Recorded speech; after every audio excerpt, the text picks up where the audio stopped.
10 years ago, my son went missing after a cargo ship exploded in the Atlantic. They never found his body, and eventually everyone accepted that he was gone.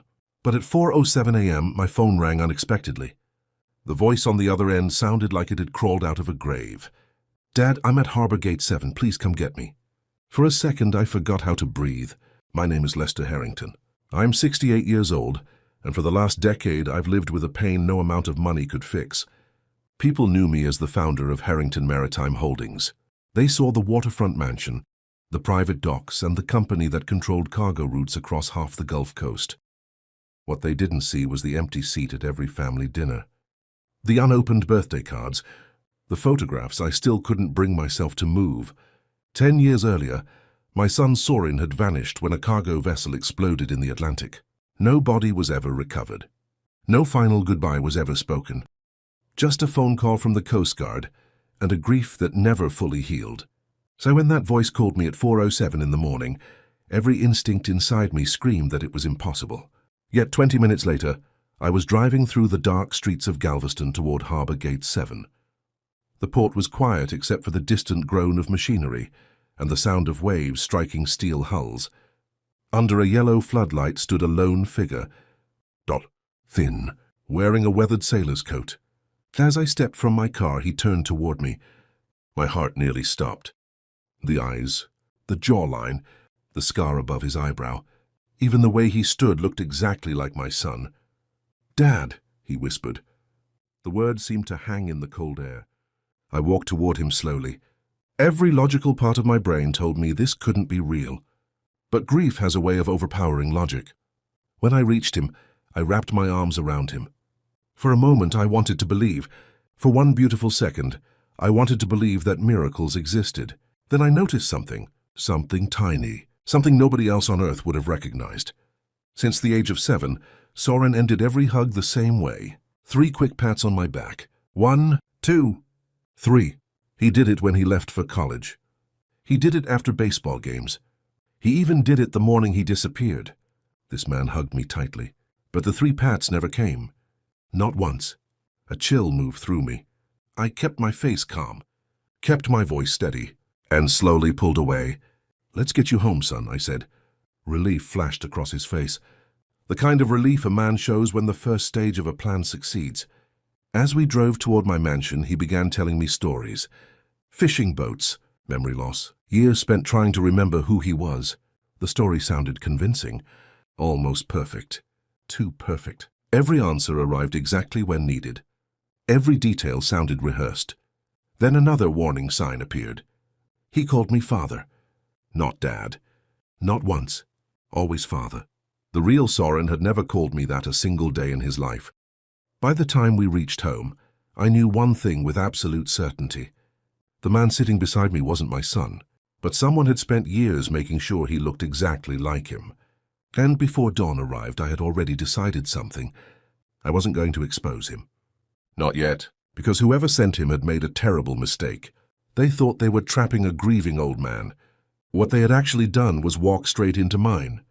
The next morning, I called exactly one person, Russell Kane, former Coast Guard investigator, current head of security for Harrington Maritime, and one of the few people I trusted completely. He arrived before sunrise.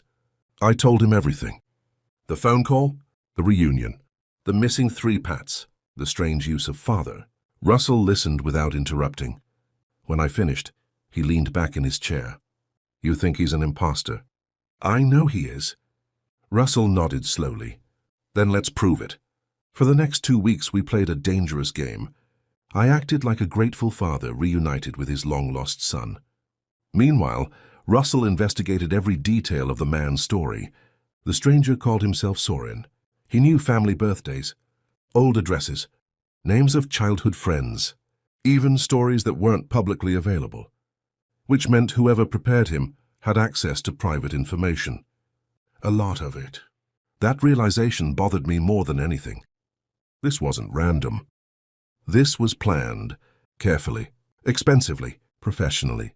The first real crack appeared 3 days later. Russell brought me a surveillance report. According to the imposter's story, he'd spent years working on fishing vessels throughout the Caribbean. But none of the ports he mentioned had records of him. No employment files, no docking logs, no immigration records. Nothing. It was as if those years had been invented. Then came the DNA test. I collected a sample myself. A drinking glass from breakfast. Russell sent it to a private laboratory. The results arrived 6 days later. I opened the report expecting confirmation. Instead, I nearly dropped the paper. The man wasn't my son, but that wasn't the shocking part. The shocking part was the second result. The lab found a direct genetic match, a living one. A male located in Nassau. My hands started shaking. Russell. He stared at the report.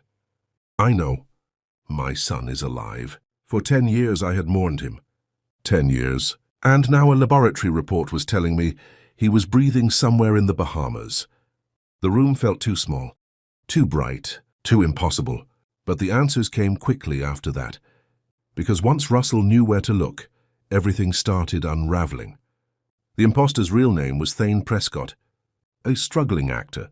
36 years old, no criminal history, massive debt, and recently paid nearly $2 million through offshore accounts. Someone had hired him. Someone wealthy. Someone desperate. The question was why. The answer arrived 3 nights later. Russell walked into my office carrying a black folder. The look on his face told me I wasn't going to enjoy what was inside. I opened it. The first photograph made my stomach drop. Bettina, my daughter. She was sitting across from Thane at a private restaurant.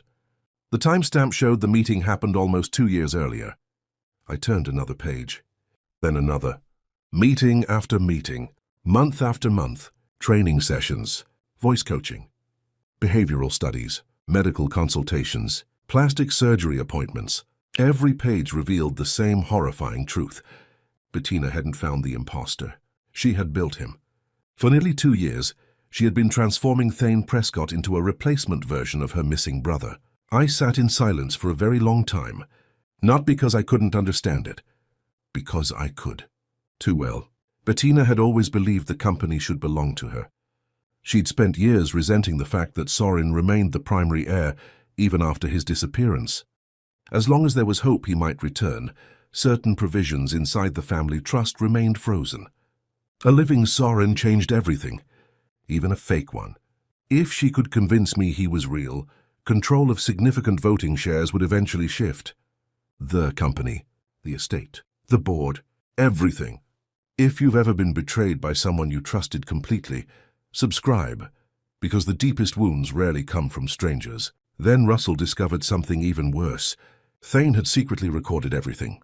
Every meeting, every instruction, every payment. At first, he did it as insurance, protection in case Bettina tried to eliminate him from the deal. But those recordings became the key that unlocked the entire conspiracy. And buried inside them was the biggest revelation of all. The real Sorin hadn't died in the Atlantic.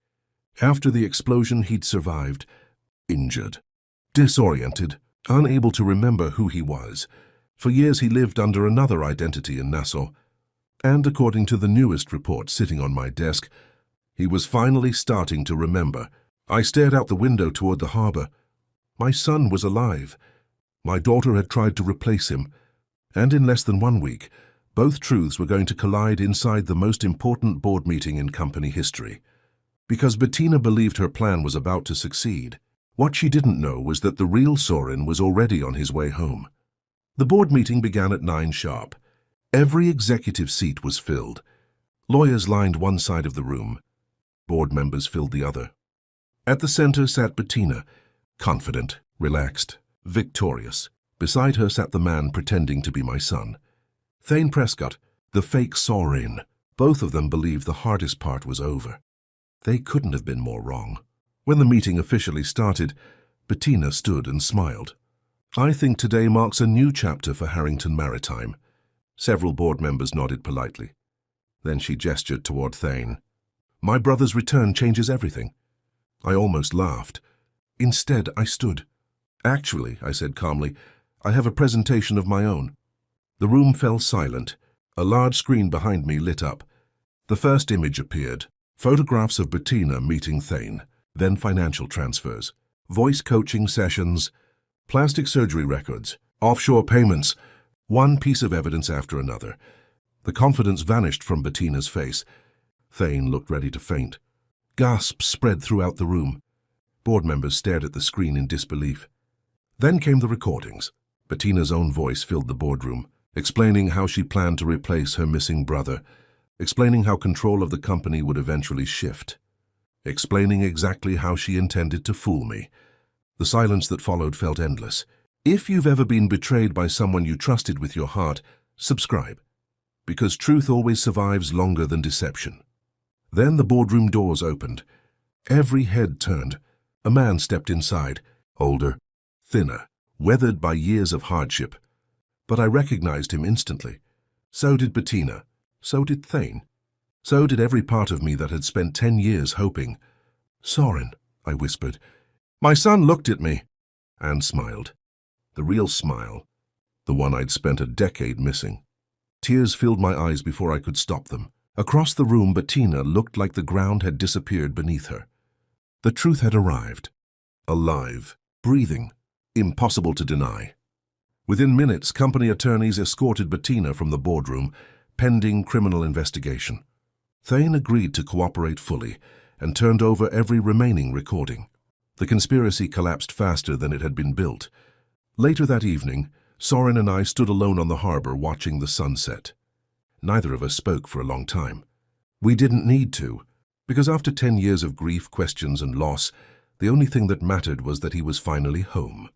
And for the first time in a decade, our family had a chance to heal, not because lies won, but because the truth finally came back from the dead.